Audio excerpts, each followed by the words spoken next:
Hi, this is Kara with the Tillamook County Pioneer. I'm here with Kari Fleisher, and she is running for the Tillamook County Tax Assessor office, It's the assessor's office. the assessor's The office.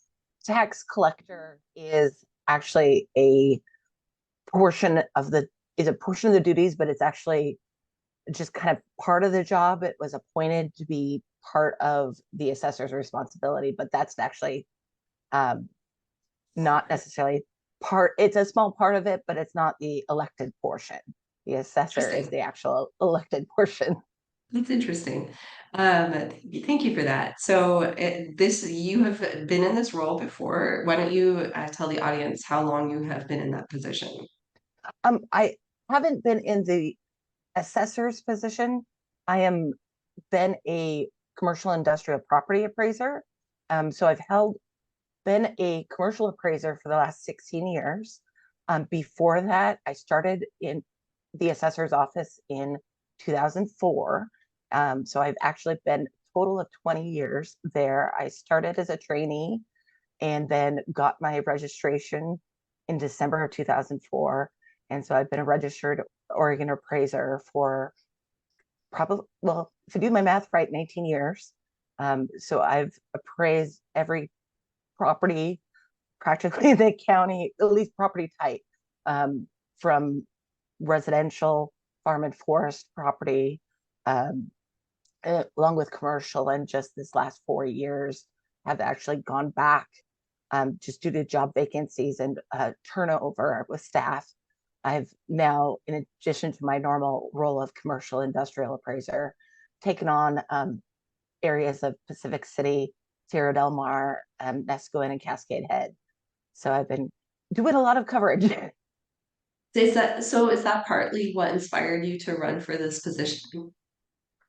Absolutely. I feel like I have a very solid background um, doing appraisal work.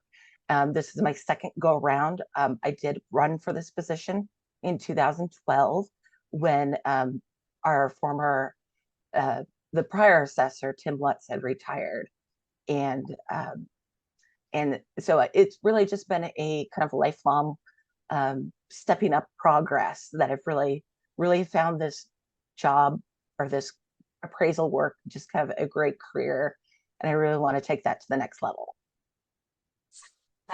Especially given your experience, I would say it shows a truly dedicated public servant to, in a political climate like this, choose to run for somebody who is going to be responsible for assessing people's taxes. Um, why don't we talk a little bit about the roles and responsibilities and how you expect to fulfill those? Sure. Well, the main job of the assessor is to value all of the property in Tillamook County at 100% real market value. So at the end of the year, um, we develop a appraisal roll, a tax roll, and we turn that over to the tax collector, which in this case is basically you turn it back into yourself and the chief deputy tax collector. And together, from that, they take all of the district budgets that are received from all of the taxing districts um, through the budgeting process, their budgeting process. They provide us it's called an LB50. Basically, it's just a summarization of their budget, their permanent tax rate, and then if they have any bonds, how much of the bond amount that needs to be collected for that particular year. And so we take all of that information um, and create a tax rate by tax code area throughout the county, and then um, basically turn that into a tax value statements, issue those statements, and collect the monies for the taxing districts. So the main responsibility, of course, annually is getting that done, accomplishing that. In addition to that, the assessor um, oversees a staff of three, basically the chief appraiser, the chief deputy tax collector, or appraiser and tax collector, as well as the GIS staff. Um, from under that, then we have 18 total employees that work for the assessor's office, including the assessor. 9 of those are appraisers, property appraisers that go out and do the annual valuation, picking up, we call it picking up, but it's basically looking at all of the new construction that has occurred in the county, developing a value on a mass appraisal basis, and then taking those values back to create that value roll. And in addition to those two responsibilities, the assessor also develops the county budget for those two, the tax office as well as the assessor's office.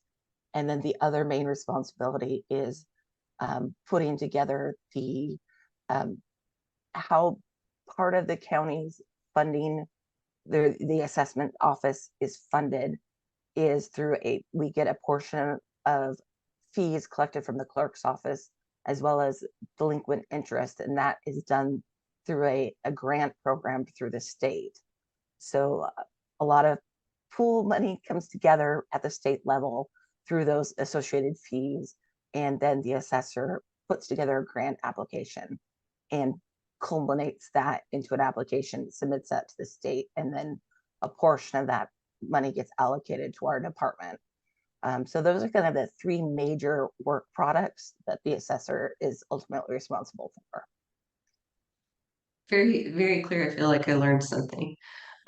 So as assessor, you're probably, I don't want to say locked in by guidelines, but essentially there's a very rigid standard about how property is assessed. Do you feel like you will be able to apply that standard fairly across the entire county? Well, absolutely. We are set by Oregon state law as well as the statutes or the administrative rules provided by the Oregon Department of Revenue. So there are fairly strict standards, but there's also some gray areas in there. As sometimes there's we work in a world of gray at times because new laws get passed. They don't have those standards, so they require interpretation of those laws until guidance or an appeal or something gets challenged in court. Because there's so sometimes there is some opportunity there for we call office policy on how particular properties are assessed and valued. But for the most part, it is fairly standardized. What I see as an opportunity really is to increase outreach with the taxpayers. I find that Oregon state laws in general just require the general public to be all knowing of everything that they're put up against. So I really see that this is a great opportunity to kind of increase outreach, especially on our lesser known programs that we have to administer. Um, and I really, and I think by creating some more outreach, we can really provide a more uniform tax base as well as getting more people knowledgeable about their filings. For example, business personal property. It was something I even, as a graduate from a school of business, when I first started, I was like, really?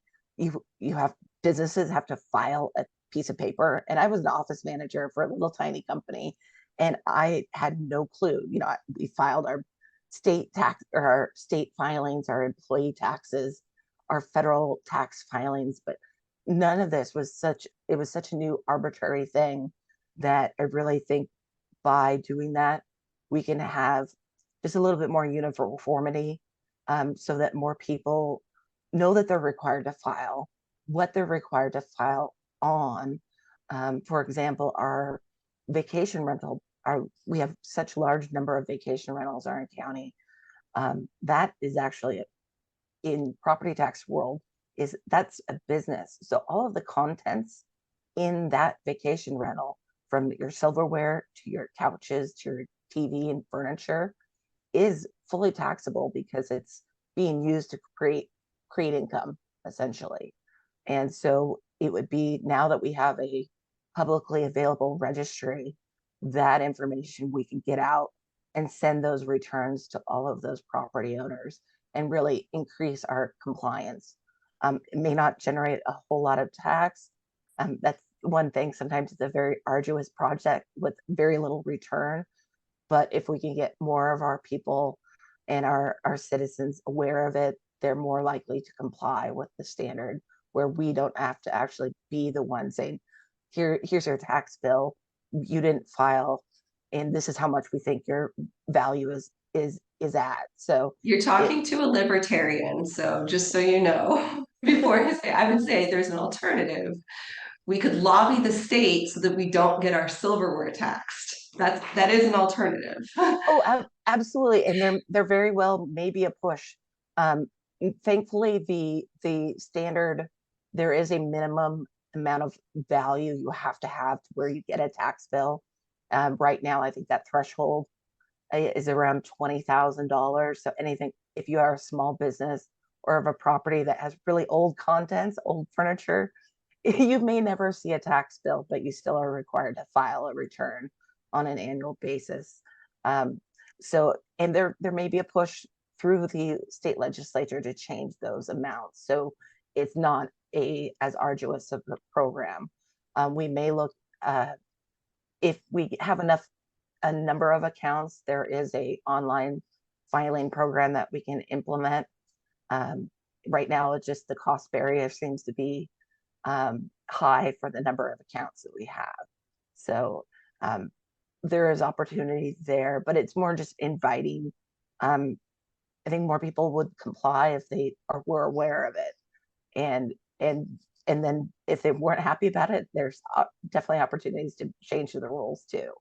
Oh, certainly. And given that uh, a large number of the second homeowner vacation rentals are actually owned by very large companies, and not small mom and pops, it does make sense that they should be paying their fair share of tax within the county, given that there are so few sources of revenue. Um, so when you're assessing property and you are looking at, let's say, fixed income properties. So there's a lot of retirees. They've been here forever. They inherited from their parents or from their grandparents, and they can't afford a tax increase. So I've owned my own home in Tillamook County for gosh, almost 20 years now. And in that time, the tax has gone up quite a bit, almost $150 and a year. And I own a very ramshackle is the best word for it. I'm trying to be polite. Um, a manufactured home that's very old and broken. And so I'm imagining somebody with maybe a stick built home that has a higher assessed value, just outright. Those increases in taxes can make it so that the cost of living is no longer affordable because they're already on a fixed income. Are there Mhm. forgiveness programs for people that are in that type of situation, or do you can There, take that into mind when you're appraising house values? unfortunately, there isn't any mechanism in which we can arbitrarily lower value based on the occupant. There are unique programs. For example, a widow of a veteran can get it's up to, I think, around a little over 20,000 or $200 annually in tax savings. The only program that's strictly for seniors is called a senior deferral program, where they can essentially say, hey, I'm on a fixed income. This is the value of my house. I have, but unfortunately, it's very much like a reverse mortgage, to where they their taxes get deferred, they get paid by the state. The state will continue to pay it until there's a death or a sale of the property, in which time they would collect that money from the proceeds of the sale plus about, I think, a 6% interest. That's So criminal. So I'm just gonna say that's really horrific. Thank you for yeah, sharing that with me. it is So now yeah. in the state legislature. there has been a big push for something, a program like that, to where there is some sort of freezing or of assessed value. It hasn't left the legislature, unfortunately, and I think it's due to the fact that it's not well written. That there was no, a lot of the ones I've saw, they were just had it, hey, you reached the age of 65. It didn't matter your income, the value of your home, um, or any sort of limitation, whether it was your first or second home.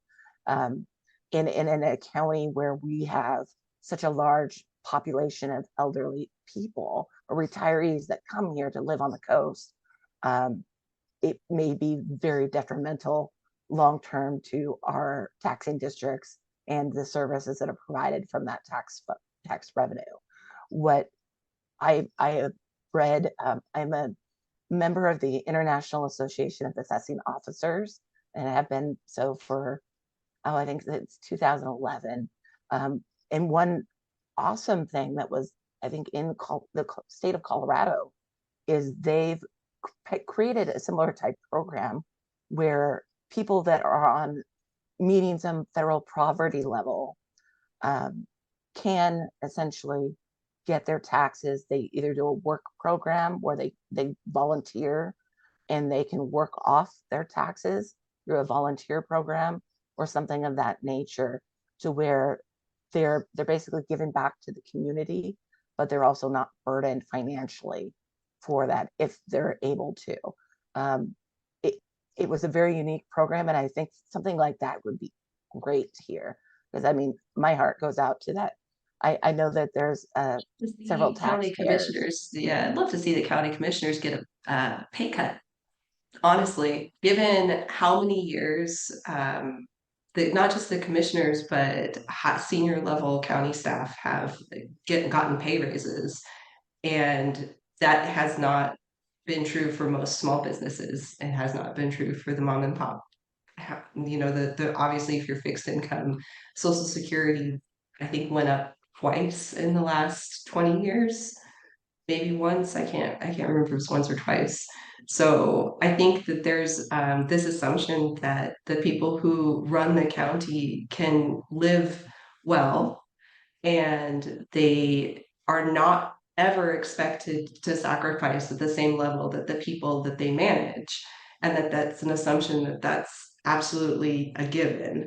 It's not a given, and administrative staff and elected officials are public servants. And when they take public dollars and then they ask the public to sacrifice without doing the same, they are stealing.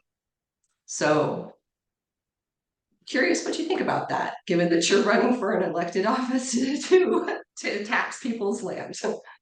Um, Unfortunately, I don't think we have a lot of control as far as, at least in my position, I could communicate that to the commissioners. Using you creating this exemption program would require a state law change. What I would do is encourage. I've definitely worked to maintain some relationships with at the state legislative level, and I would definitely want to carry that message forward to them, because they're the ones that um, have the ability to really change, um, to make that Anything. sort of Yeah. world, Yeah. a state change that Yeah. would really push that. Um, I What know about, during the could I ask, recession, sure. yeah, could I ask if you, as somebody who would be running a public office with a budget, you do have the ability to reduce costs. Is there anything within your plan to do that? Um, it There are some opportunities to uh, change. The only thing that really, we run a fairly lean budget right now. It's basically right now, our materials and services are fairly low in percentage wise. We're not, I think I got a new chair, I think once in my 20 years of office. So we do run a very frugal office. Um, and one thing so it would basically directly impact a staff cutback.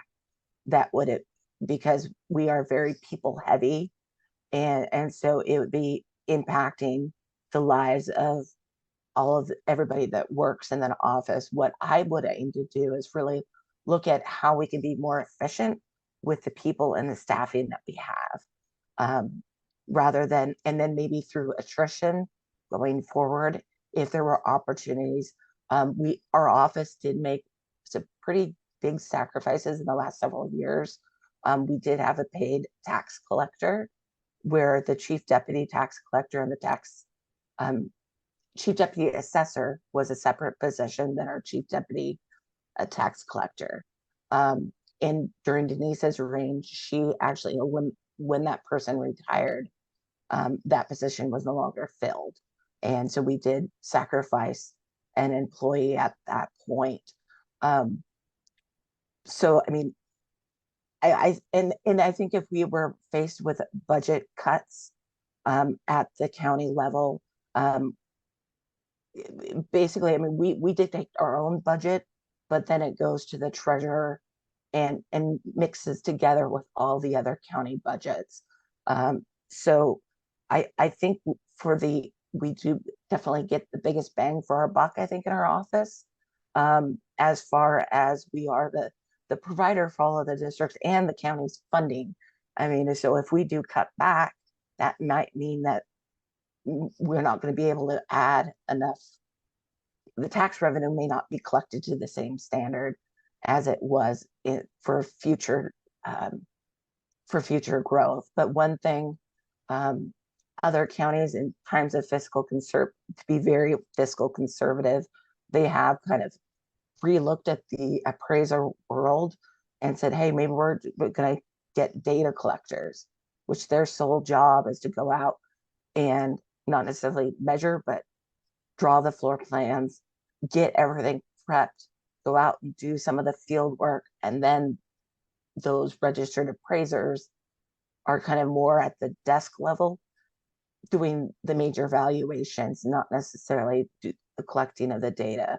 That is a possibility if we were really cash strapped in our office, that would be doing. But and it would definitely adapt or change the way things are done.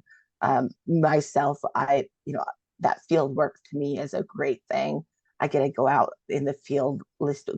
My goal is hopefully once a week to get out and really get your boots on the ground and talk to the taxpayers and really make that connection with what we're doing, how we're doing things. Because I've had great conversations in the field with taxpayers, especially ones that moved here that don't know our Oregon tax system, um, and really be able to provide information. And then also they have a resource to call us if they have questions. So, I think it would be possible to make changes and be very fiscally responsible. And I think we already are, at least there in our department. Um, and it would create, we'd have to be very inventive going forward on how to get the job done. Because right now, with even the staff train over that we had, um, I think we had 5 people in the last 4 or 5 years that have left. So we've been retraining, rehiring. And so during that process, it's really put a burden of a large workload on particular people. And one thing we can look at is using data analytics. That's something that I really, with my master's degree, I really want to engage in, so that way we can get out and start doing our reappraisals. Because back in 97, we used to not, we were required, or prior to Measure 50, we were required to reappraise properties every 6 years. That means every 6 years we'd be going out, revaluing everything in a particular neighborhood or maintenance area. Now Can we that doesn't dive into occur. that? Can we dive into that revaluation? Because clearly the housing market is largely, excuse my language, bunch of bullshit. So, they say that it's $400,000 and you try to sell your house and no one will buy it for 150. So when you're appraising something for real market value, what standards are you using? Because clearly it's not the same, the valuation's not the same to everybody. Correct. We, for mass appraisal purposes, we go back for residential property. I'm just going to keep it very fairly basic. We have a cost factor book that was published by the Oregon Department of Revenue. It's fairly dated at this point. I think it was last printed in 2015. And that basically gives us a baseline or cost per square foot based on finished living area, unfinished space, and accessory. So we have kind of a base figure in our computerized mass valuation program. From each year since then, what we've done to adjust those costs is we do an annual study called a local cost modifier. So we go out, look at all of the new homes that were sold at spec on as new, um, as well as manufactured structures, what people are bringing in new manufactured homes, what it's costing them to put that in place. So we use those kind of figures to adjust our values. And then on top of when we're all said and done with that, we kind of have a base cost per square foot for structures. And then on top of that, every year we do a ratio study. So we look at we try to confirm as many sales that happen in the marketplace. For example, in 2023, this last tax statement, we used sales that occurred in 2022. So we send out sales letters, try to confirm, is this a sale between relatives, or is this a properly marketed property that was listed for sale, unknown buyer, unknown person that paid what they felt as market value for that purchase. And those are the type of sales that we like to use. We try to kick out sales between relatives, sales between business associates, to really get down to, as much as we can say, market, what the market is willing to pay for properties. And with that, we develop a sales ratio. And that changes by area from Manzanita, Nehalem, Wheeler, and the rural valleys up north.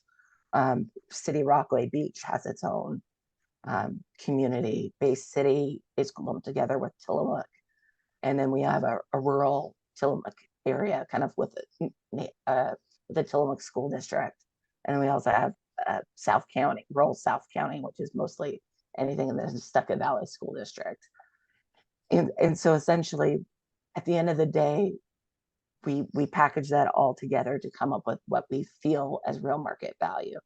Now, I will say that when you get your statement, those values are already 8 months behind, and they may not recognize any sort of changes in the market that's happened since. Like a lot of people this year, they got their statement in November and they're like, hey, the world's crashing. Interest rates are incredible. People aren't willing to pay. Even my property, I had an appraisal done because we had to get a little second loan to do some work on our house, and I had an appraisal for 560.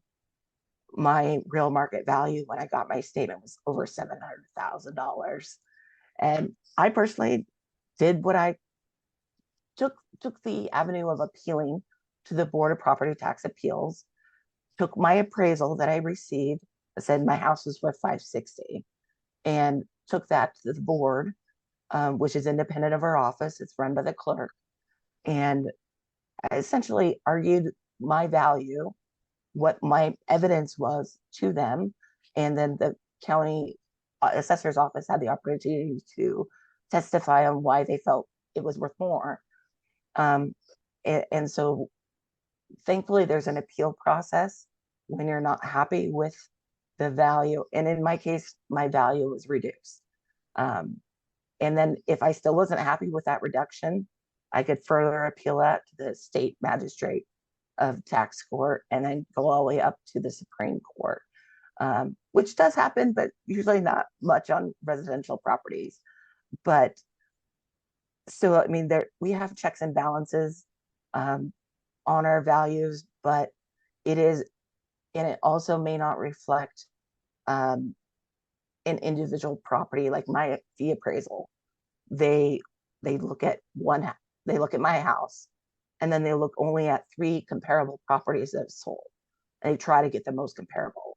What we do is on a mass scale, where we're really trying to look at every sale that happened, as Mhm. many data points as possible, and basically it's what we think is the market average. And when we look Right. at ratios, so it it won't ever be spot on. If we are, we jump up and down and say, "Hey, we got this one really. You did We were it. really we were really good." But I know even on I look at commercial property sales every year, and our values. It's sometimes it's like, why did they pay so little? And what was I missing? And Right. sometimes, or they'll sell for like three times what our value is. And I'm like, what is going on? And sometimes the market is just so crazy that it it uh sometimes it's like you justify, you're looking at yourself like, what am I missing here? am Right. am I that Wake am up and I I ask myself that every day. Before we get too far into this, because this could probably go on for an hour, we have about 2 more minutes before this okay, Zoom meeting is going to tell me that it's going to stop. So, okay, I want to thank you because I know that asking a tax collector about why taxes matter is probably a very hard question to answer, and you did a very good job. So, thank you. thank you. Yes, yeah, you're very kind to let me ask these questions.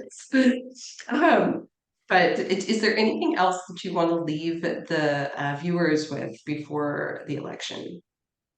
um Absolutely. I really want to just say that I really am passionate about the job and really want to do the best for Tillamook County. I do feel like I'm the educated, experienced, and community focused choice. I've been involved in this community from growing up as a little girl in Nehalem, and really trying to, and then being involved in so many different community organizations, from being on the Nave County School Board and the Tillamook County Housing Commission. When I feel that there's a need or a momentum that really needs change, I really want to put myself out there and try to affect that change. And so when I hear stories about people that are facing um, li- living their budgets, I've talked to a taxpayer, lived in a mobile home park. His rents were, he had barely much money to, let alone pay his taxes. I mean, those stories just hurt when you hear people that are that bootstrapped that they're choosing between their meal and a tax bill. What we've done in this situation, we just say, hey, what you can, you know, it takes 4 years to get a property foreclosed on, which we very rarely do. And the commissioners um, have definitely worked with those taxpayers. We can't do compromise or lower the values or do anything in that situation, but we can say, hey, just pay what you can when you can afford it, and do that sort of thing, so they don't have to necessarily pay their entire bill all at once. Um, there's interest that accrues, but they definitely do their best to encourage them, and just, sometimes they get so worried about missing one payment. It's like we can work with you in that sort of situation. Take paid over time. You have $25 extra this month. Put it towards the property taxes. But and the worst case scenario, most people, um, they can. It takes 4 years to be hit foreclosure, and all they have to do is pay that 1 year to get off that foreclosure notice. go ahead and say the fact that a government can foreclose on private property is also criminal. But thank you. And thank you Yep. at least for giving people an opportunity to not have their property stolen. Yes. Um, I know that you care and I can see it. I can see it in your heart. So thank you so much for what you do. And I really genuinely hope that you get elected because I know you as a person and I think that you're a good human. And I think that it'd be incredible. So editorializing, That's okay. I'm not voting. I'm abstaining from voting at all because just I'm not anymore.